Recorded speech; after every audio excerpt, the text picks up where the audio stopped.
Thor Ragnarok. So Thor Ragnarok is the third movie in the Thor series. It's in fact now a trilogy, and it features Thor in, well, his usual predicaments. It's been about 2 years since we last saw him in the big screen. Well, one, if you include Doctor Strange's end credit scene.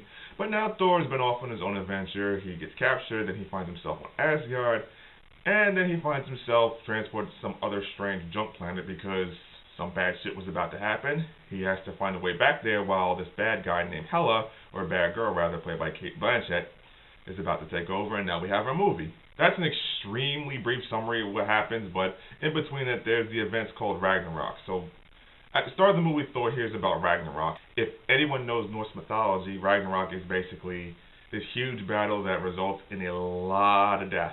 It's basically like Asgardian apocalypse or Asgardian Armageddon, and Thor's job is to try to prevent that, but Hela comes to be, and she decides she's going to make her way over to Asgard, take over.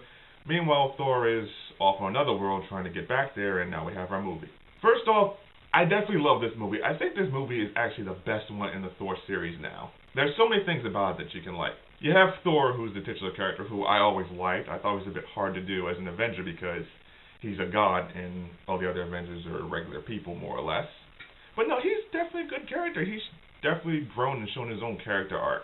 The Hulk is in this movie a lot, and he's one of my other favorite parts in this movie. The dialogue between him and Thor is like some of the best in the movie series. It's funny, it's relatable, it's realistic, it's heartfelt at times, and you just can't help but like that. Another favorite character of mine is Grandmaster, played by Jeff Goldblum. Jeff Goldblum surprisingly isn't in this movie that much. I'd say maybe 15, 20 minutes of screen time total, but when he's on screen, my god, he's a joy to watch. I honestly have this theory that when they signed Jeff Goldblum to this movie, he just showed up and they told him basically to just be himself, and he did just that. I actually thought maybe he was going to start channeling his inner Jurassic Park Jeff Goldblum or Independence Day Jeff Goldblum, and in any case, it worked. It was just funny to me. Loki is in this movie too, obviously. He's a big selling point. It's been a while since we've seen him. Another part I like and definitely want to give a special shout out to is Tessa Thompson as Valkyrie. She's actually one of my new favorite characters in the series. I'm hoping this isn't a one and done for her, but I definitely like watching her on screen. She was a joy to watch too. The way the movie sets out, there's a lot of comedy in this movie, and I definitely like that. It's one of the funnier movies. And the comedy lands a lot of the times. It's definitely good to just laugh a little bit. And a lot of jokes are funny. You can't help but laugh at some of the things the Hulk says. Well, most of the comedy does come between Thor and the Hulk, as I said earlier. But while it's good to be comedic, there's a lot of times when it just shouldn't be straight comedy right there. Like for instance, there's some times when there should be some serious moments, and then those serious moments are then offset by a comedy or trying to be funny, and it kind of takes away from everything. And I couldn't help but feel as though maybe they should try to stay serious for that moment. Sometimes they don't mix. Sometimes they just try to do one thing, but they're doing another. So you can't have it both ways. It's either got to be serious or it's got to be funny. You can't just do both. And this movie does have quite a few of those, so that kind of takes it away from it a little bit. A huge example is the fact that when you're on Asgard, it's mostly serious with Hela. And when we're on the trash planet or wherever, it's more or less serious or comedic with Thor, Hulk, and Valkyrie and all that stuff. So you have these two different scenes or different worlds going on, trying to figure out what is what.